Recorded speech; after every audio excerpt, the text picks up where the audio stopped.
आज हम simple cubic में एटॉमिक पैकिंग के बारे में चर्चा करेंगे। इसे हिंदी में कह सकते हैं सरल घनीय में परमाणुओं की व्यवस्था के बारे में चर्चा करेंगे।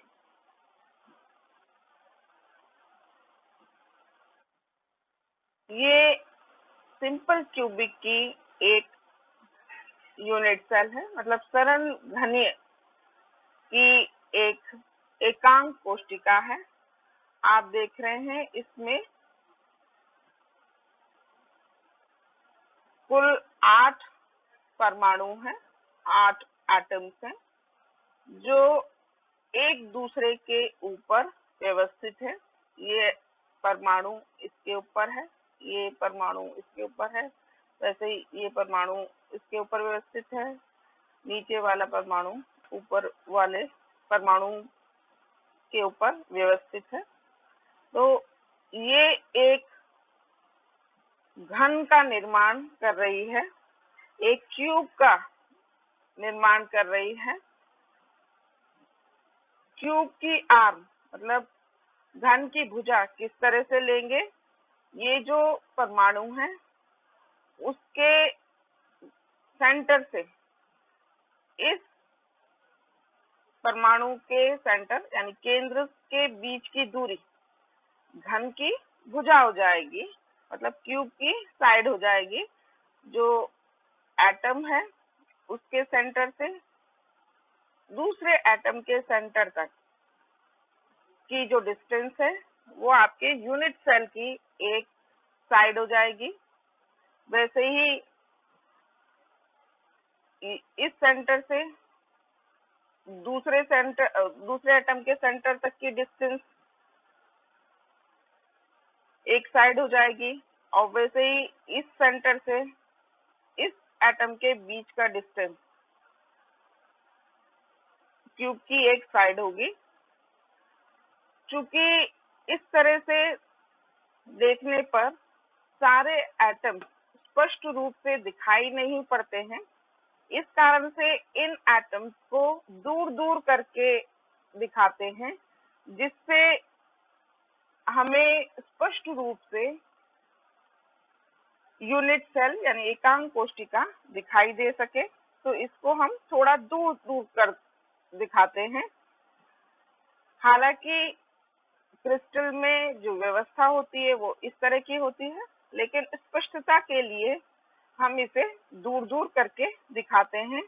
ये वास्तव में जब हम कैलकुलेशन करेंगे तो यही डिस्टेंस इस सेंटर से इस सेंटर के बीच का डिस्टेंस लेते हैं, यूनिट सेल के साइड का इतना दूरी नहीं लेते हैं कि ये आपको ऐसा लग रहा है कि एटम्स एक दूसरे से दूर दूर हैं, लेकिन वास्तव में वो इस तरह से एक दूसरे से को टच कर रहे होते हैं।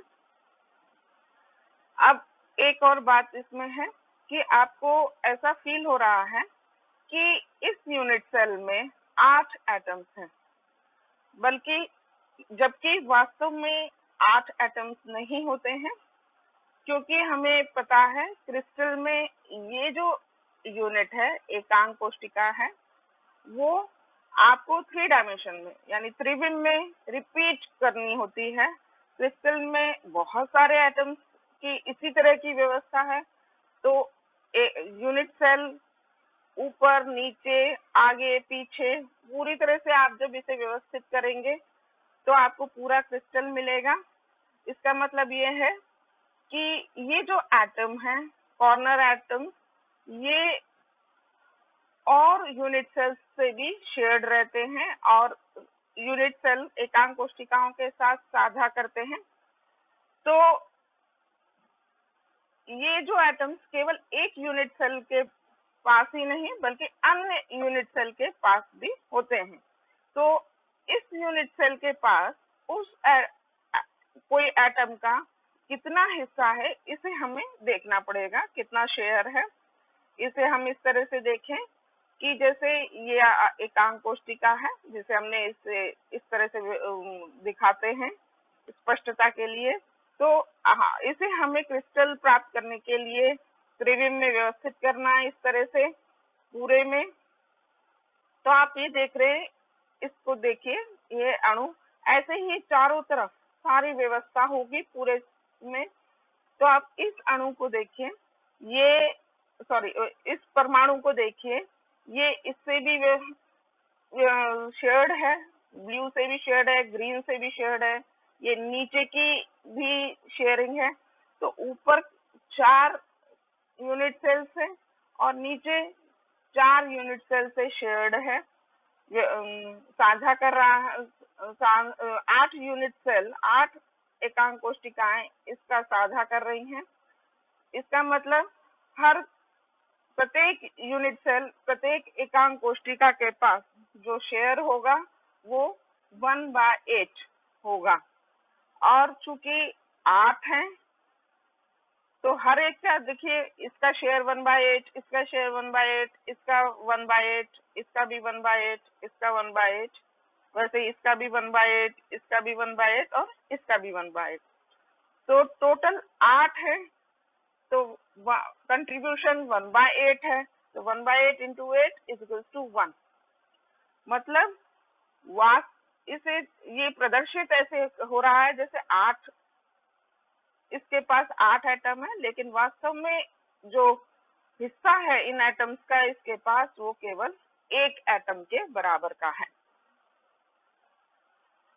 अब किसी भी व्यवस्था को समझने के लिए हमें 2 चीजों की आवश्यकता पड़ती है। एक तो कोऑर्डिनेशन नंबर, जिसे कि हिंदी में समन्वय संख्या कहते हैं, और दूसरा पैकिंग फ्रैक्शन या पैकिंग फैक्टर भी कहते हैं, यानी संकुलन गुणांक। ये दोनों, जैसे हमने पहले बात की थी कि समन्वय संख्या यानी कोऑर्डिनेशन नंबर वो परमाणुओं की वो संख्या है, यानी एटम्स की वो संख्या है जो कि एक एटम के नियरेस्ट नेबर होते हैं, मतलब निकटवर्ती, किसी एटम के निकटवर्ती परमाणुओं की संख्या या नियरेस्ट नेबर्स का नंबर समन्वय संख्या कहते हैं। तो जितनी ज्यादा समन्वय संख्या होगी, मतलब जितने ज्यादा एटम का निकटवर्ती एटम्स होंगे, पड़ोसी जितने ज्यादा होंगे, उतना ही ज्यादा उस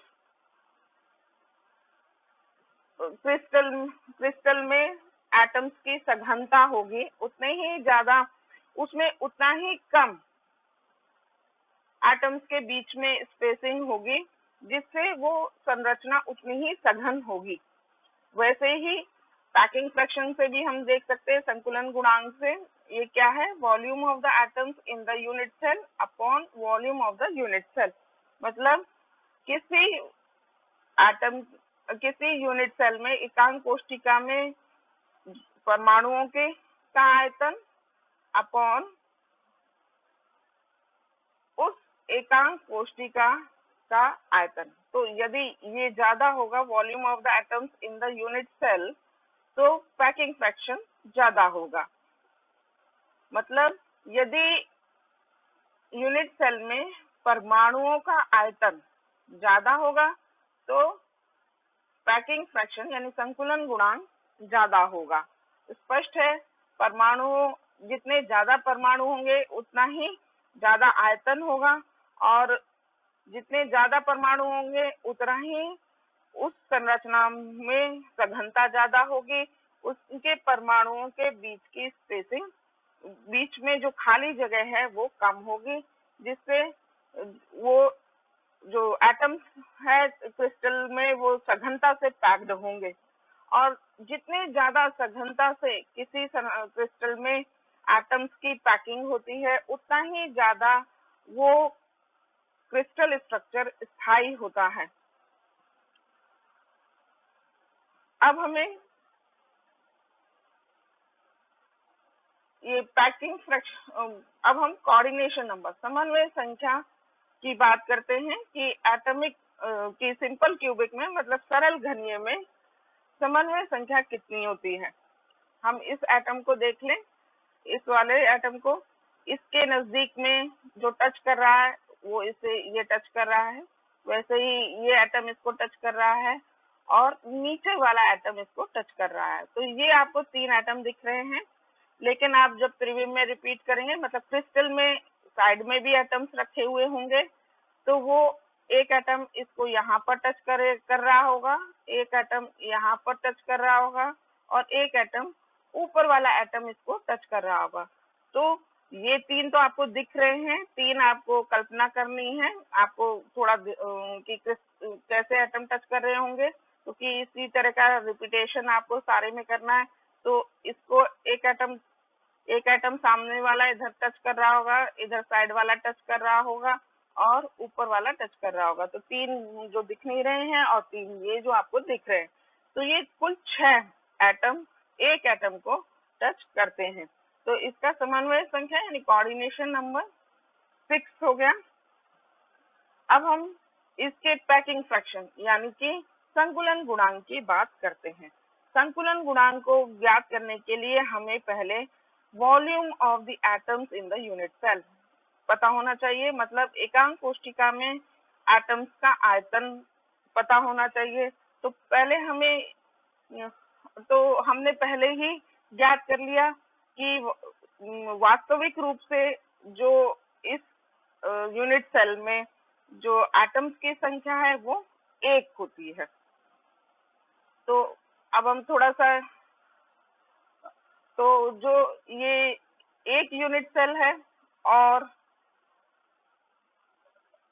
हम जानते हैं, चूंकि हम यहाँ पर एटम को हार्ड स्फीयर मतलब कठोर गोले के रूप में मान रहे हैं और गोले का यानी स्फीयर का जो वॉल्यूम होता है, आयतन होता है, वो 4/3 पाई आर क्यूब होता है। तो चूंकि केवल वास्तविक रूप से एक एटम के बराबर का हिस्सा है, तो इसमें जो volume of the atom in the unit cell है, मतलब एक एकांक कोष्ठिका में जो आयतन है एटम का, वो 4/3 पाई आर क्यूब होगा। केवल एक एटम है। अब हम थोड़ा सा मैथमेटिक्स कर ले। यहाँ देखिए, ये इस फेस को, इस फलक को हमने इस तरह से प्रदर्शित किया है। तो ये वाला एटम ए, ये डी, ये सी और ये बी। तो हमने बात की थी, जो आपके क्यूब की जो साइड होगी, घन की जो साइड होगी, वो एक सेंटर से सेंटर तक की दूरी होती है। तो ये जो हम ए ले लें, सेंटर से सेंटर तक की दूरी ए ले रहे हैं। एक जो परमाणु है, एटम है, उसका जो त्रिज्या रेडियस हम आर ले रहे हैं। तो यहाँ से यहाँ तक 2r हो जाएगा। तो 2r इज इक्वल टू ए। तो आपका जो घन है उसका भुजा एक है, ए है, और परमाणु की जो त्रिज्या है वो r है। तो यहाँ से यहाँ तक 2r इज इक्वल टू ए। तो r is equal to a/2 हो जाएगा। अब हमने बात की थी volume of the atom in the unit cell. एक यूनिट सेल में कितना आयतन है एकांक कोष्ठिका का, वो 4/3 पाई आर क्यूब। ये तो गोले का आयतन, और एक प्रभावी रूप से एक number of atoms per unit cell, यहाँ पर प्रभावी रूप से एक है। तो ये volume of the atoms in the unit cell is equal to 4/3 pi r cube into ये number of atoms per unit cell, मतलब एटम, एक यूनिट सेल में एटम की संख्या ये 1 हो गई, इनटू 1। तो टोटल आयतन ये हो गया एक यूनिट सेल में एटम्स का। तो यहाँ हमने r और a के बीच में रिलेशन निकाला था। हम r की जगह a/2 रख रहे हैं होल क्यूब। तो ये आपको पाई/6 a क्यूब मिल जाएगा। अब तो हमने ये सिंपल क्यूबिक के लिए निकाल लिया है volume of the atoms in the unit cell, मतलब एकांक कोष्ठिका में एटम्स का आयतन कितना होता है वो हमने निकाल लिया है, π/6 a क्यूब। अब volume of the unit cell मतलब एकांक कोशिका में एकांक कोशिका का आयतन कितना है, वॉल्यूम कितना है। चूंकि ए भुजा ली है तो घन है तो ए क्यूब हो जाएगा, क्यूब है तो ए क्यूब हो जाएगा। तो ए क्यूब ये volume of the unit cell हो गया। अब पैकिंग फ्रैक्शन मतलब संकुलन गुणांक निकालें। संकुलन गुणांक में volume of the atoms in the unit cell ऊपर आएगा, तो π/6 a cube upon volume of the unit cell, तो नीचे a क्यूब। तो ये आपका π/6।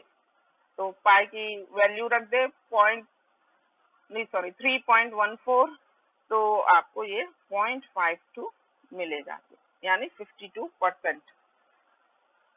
तो आप देख रहे हैं कि ये जो यूनिट सेल है इसमें जो एटम्स का जो कितना मतलब कितने एटम से घिरा हुआ है, वो आयतन जो कि एटम से घिरा हुआ है वो 52% होता है। मतलब इसमें मैक्सिमम लगभग 50% आयतन खाली रहता है और 50% एटम से लगभग कह रहे हैं, वास्तव में 52%, 52% तो खाली रहता है और 52% एटम से भरा हुआ है और 48% ये इस खाली आयतन खाली रहता है। मतलब एटम्स के बीच में इसकी पैकिंग इस तरह से है कि एटम्स के बीच में बहुत ज्यादा स्पेस खाली रहता है। इस कारण से ये जो पैकिंग है ये उतनी कॉम्पैक्ट नहीं होती है, उतना सघन नहीं होती है जितनी कि HCP यानी हेक्सागोनल क्लोज पैकिंग या FCC होती है। FCC और HCP में आपने देखा था कि उसमें 74% पैकिंग फ्रैक्शन 74%, मतलब 74% एरिया एटम्स के द्वारा घिरा हुआ होता है। इस कारण से ये जो हमारी, जबकि इसमें सिंपल क्यूबिक में केवल 52% वॉल्यूम एटम्स के द्वारा घिरा हुआ है। इस कारण से ये जो पैकिंग है वो बहुत कम एटम्स, बहुत कम क्रिस्टल्स में मिलती है। नेक्स्ट लेक्चर में हम लोग BCC में एटॉमिक पैकिंग को स्टडी करेंगे। धन्यवाद।